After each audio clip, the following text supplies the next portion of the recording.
Hi everyone, welcome back to JS homely hub. So friends, ఈరోజు recipe వచ్చేసి beans keema curry అండి. ఇది ఎలా చేయాలో చూపిస్తానండి. చాలా వరకు అయితే బీన్స్ అన్న కీమా అన్న వేరే వేరేగా చేసుకుంటారు ఫ్రెండ్స్. ఇలా కాంబినేషన్గా చేసుకుంటే మాత్రం చాలా టేస్ట్గా ఉంటుంది. మేము ఎప్పుడు కీమా చేసినా ఇదే కాంబినేషన్లో ఎక్కువగా చేసుకుంటాం. మా ఇంట్లో అయితే మా ఫ్యామిలీ మొత్తానికి ఈ రెసిపీ అంటే చాలా ఇష్టం ఫ్రెండ్స్. సో ఫ్రెండ్స్, ఫస్ట్ వచ్చేసి ఓ పావు కిలో బీన్స్ని, ఫ్రెంచ్ బీన్స్ని శుభ్రంగా కడిగి ఇలా చిన్న చిన్న ముక్కలుగా అయితే కట్ చేసుకొని పక్కన పెట్టుకోవాలండి. తర్వాత స్టవ్ మీద కుక్కర్ పెట్టుకొని ఆయిల్ అయితే వేసుకోవాలి. ఆయిల్ వేసిన తర్వాత ఇందులో షాజీరా, లవంగా, ఇలాచి, పట్టా వేసి లైట్గా వేయించుకోవాలి. అందులోనే సన్నగా కట్ చేసిన ఉల్లిపాయలు మీడియం సైజ్ అయితే 2, పెద్ద సైజ్ అయితే 1 వేసుకోవాలండి. పావు కిలో కీమాకి పావు కిలో బీన్స్కి సరిపడినంత అయితే క్వాంటిటీ చెప్తున్నాను ఫ్రెండ్స్. అదే బిగ్ సైజ్ టమాటో 1 వేసి అల్లం వెల్లుల్లి పేస్ట్ వేసి పచ్చివాసన పోయేంత వరకు వేయించుకోవాలి.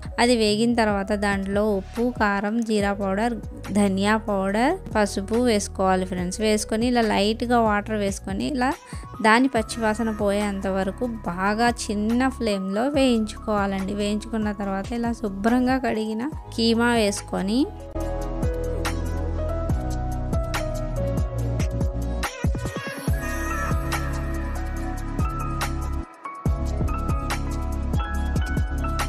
బాగా కలిపి మూత పెట్టి ఒక 2-3 మినిట్స్ అయితే మగ్గించుకోవాలండి. దాంట్లో నుంచి వాటర్ అయితే బయటకు వస్తుంది. అంతవరకు మగ్గించుకొని ఆ వాటర్ మొత్తం ఇంకిపోయేంత వరకు వేయించుకోవాలండి. తర్వాత సన్నగా కట్ చేసిన ఆ బీన్స్, పచ్చిమిర్చి వేసి బాగా కలుపుకోవాలి. అలాగే దీన్ని కూడా 2 మినిట్స్ అయితే మగ్గించుకోవాలి. మగ్గించుకున్న తర్వాత దీంట్లో 2 స్పూన్లు వచ్చి ఎండు కొబ్బరి పౌడర్, అలాగే 2 స్పూన్లు వచ్చి గరం మసాలా వేసి బాగా కలిపి వాటర్ వేసి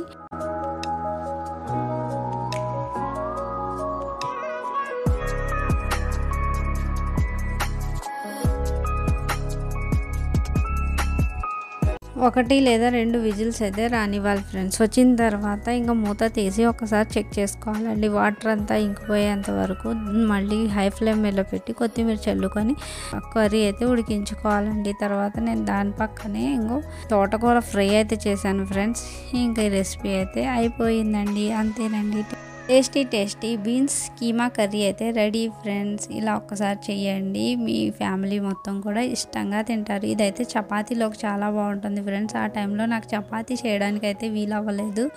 దానికి బయట నుంచి తీసుకుని వెళ్ళమన్నాను, తీసుకుని వెళ్ళలేదంట. ఓన్లీ రైస్తో అయితే తినేశారు. అదే మార్నింగ్ సెహరీ కోసం ప్లస్ ఈవినింగ్ ఇఫ్తియార్ కోసం అయితే ఇలా లంచ్ బాక్స్ అయితే కట్టానండి. అది వచ్చేసి ఆవకాడో శాండ్విచ్, ఇది శనగల వడలు, అలాగే fruits, dahi vada, beans curry, rice పెట్టాను. దాంట్లోనే తోటకూరతో చిన్న గిన్నె అయితే పెట్టేశాను. ఇంకా రసం అయితే పెడుతున్నాను ఫ్రెండ్స్. ఇంకా పెరుగు వచ్చేసి మజ్జిగలాగా కొట్టి అది కూడా పెట్టేశానండి. అంతేనండి. ఈ వీడియో నచ్చితే లైక్ చేయండి, షేర్ చేయండి. మీదైన జేఎస్ హోమ్లీ హబ్ ఛానల్ని సబ్స్క్రైబ్ చేయండి. ఇలాంటి మంచి వీడియోస్తో మళ్ళీ కలుద్దాం. Bye friends.